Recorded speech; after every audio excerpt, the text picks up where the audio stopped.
Memasuki tahun ajaran baru 2018, di beberapa perguruan tinggi negeri maupun swasta melaksanakan kegiatan obdik. Kegiatan obdik ini dilaksanakan oleh anggota BEM aktif yang ada di perguruan tinggi maupun swasta.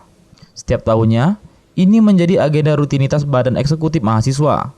Sama halnya dengan BEM STI Mural Lubuk Linggau, mereka melaksanakan obdik seperti sekolah tinggi lainnya. Mereka merelakan waktunya selama 2 hari untuk membimbing mahasiswa-mahasiswa baru dalam masa orientasi. Dikatakan Jepri, selaku Ketua BEM STI Mural Lubuk Linggau yang didampingi oleh Odi selaku Sekretaris BEM STI Mural Lubuk Linggau, ia melaksanakan kegiatan ini sebagai wujud kecintaannya terhadap kampus dan ingin menyambut dengan baik mahasiswa-mahasiswa baru STI Mural Lubuk Linggau. Kalau kami dari Badan Eksekutif Mahasiswa STI Mural Lubuk Linggau sangat menyambut hangat para mahasiswa baru. Kami ucapkan selamat datang, semoga bisa betah di kampus STI Mural Lubuk Linggau, selamat belajar, selamat menuntut ilmu. Kami dari Badan Eksekutif Mahasiswa sangat dengan menerima dengan senang hati apabila ada mahasiswa baru yang ingin bergabung di BEM ataupun di UKM-UKM dan organisasi-organisasi mahasiswa lainnya. Dian Hardianto, Silambari TV.